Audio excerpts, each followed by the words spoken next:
Vienna's affordable housing paradise. Public housing is the accommodation of last resort in the U.S. Not so in Austria's capital city. That's a pretty cool picture, huh? All right, so what's going on here? Almach, which I'm sure I'm mispronouncing, has called Vienna home for more than 30 years. The 52-year-old Austrian journalist and writer lives in a subsidized apartment in the north of the European city, in one of the many low-cost housing complexes built around leafy courtyards by the municipal government. Mock pays €300, or the equivalent of $350 a month, in rent for his one-bedroom apartment, only 10% of his income.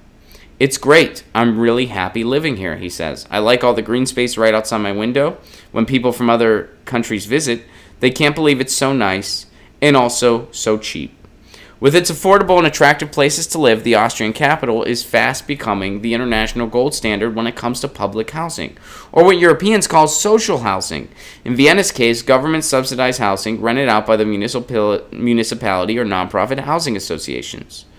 Unlike America's public housing projects, which remain unloved and underfunded, I think that's putting it gently, the city schemes are generally held to be at the forefront, not only of progressive planning policy, but also of sustainable design. So in other words, instead of demonizing social safety nets and social building, it's actually encouraged and smiled upon.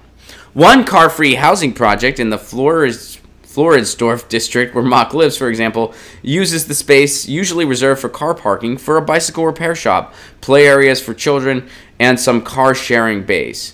A publicly subsidized experimental development in Oberla in South Vienna heats homes using waste thermal water from local hot springs and recycles rainwater to flush toilets and irrigates gardens. So they have a sustainable way of doing things.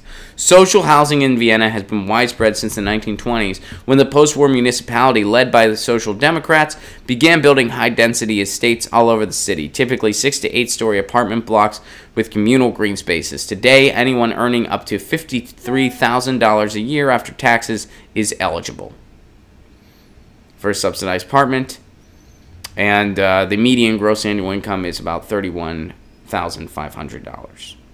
Wow. So you can have nice things under something like socialized housing. It can benefit a community. That journalist pays 10% of his income into rent. Does anybody here, let me turn it over to you guys. Does anybody in this chat only pay 10% of their income towards rent? I do not. I pay way more than 10% of my income towards rent every month. Off the top of my head, I'm not exactly sure how much, but it's significantly more than 10%. I can promise you that. If I thought about how much it actually was, it would probably depress me. Let me see if you guys, does anybody? I wish. Let me check. Haha. I pay 90%. More like 40. More like 40. A lot of you guys are around 40. 50 plus. And you're not supposed, I mean, they say if you're paying more than 30, that's not the way to be. But, you know, we don't have a choice.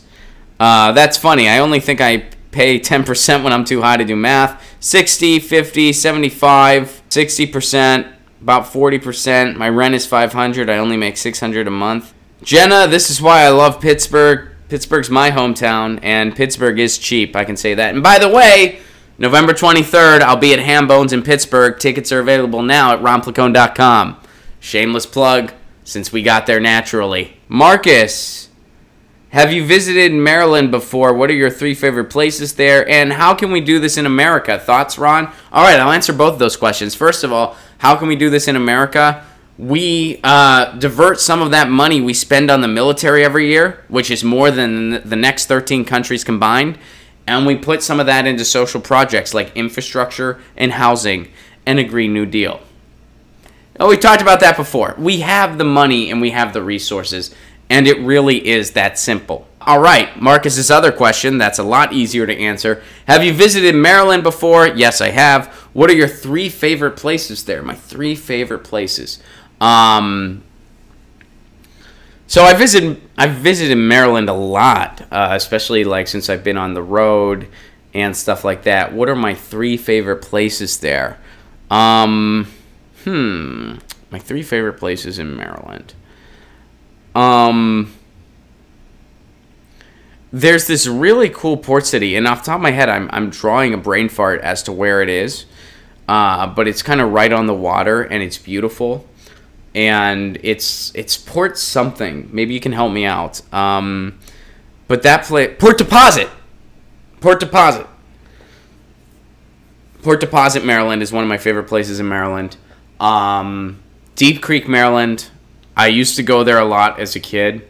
So it kind of has a very special, sentimental place in my heart. So I'm definitely going to have to give Deep Creek some love. So I would say Port Deposit, just because it's freaking beautiful. Deep Creek, Maryland is also a place near and dear to my heart. And the pier in Baltimore, Maryland. I love the pier, like the main pier. I have a lot of great memories there. I saw Jethro Tull there for the first time. And this is a bigger deal for me, an even bigger deal. I had my first cannoli there, and cannoli is my favorite pastry in the world. I love a good cannoli, and I had my first one on the pier in Baltimore, Maryland. So the Baltimore Pier does have a special place in my heart, so I'm going to have to go with those as my top 3 favorite places. Port Deposit, because it's freaking beautiful. Deep Creek, spent a lot of time there as a kid, got a lot of fond memories, because I grew up I grew up nearby in Pittsburgh, and the pier in Baltimore. That was a really cool article. I appreciate it very much. And as far as when will I be touring in Maryland, Graham Elwood and I are going to do the East Coast next year, and we will for sure be in Washington, D.C. We are definitely going to Washington, D.C. Right now, that's the closest I know we're going, but we are for sure going to Washington, D.C. Get your news on with Ron. Don't you want to know what's going on? We're getting our news on today. Get your news on with Ron. Don't you want to know what's going on? We're getting our news on today. You can tweet me an article at Ron Placone. We'll go through it together and make it our own. Get your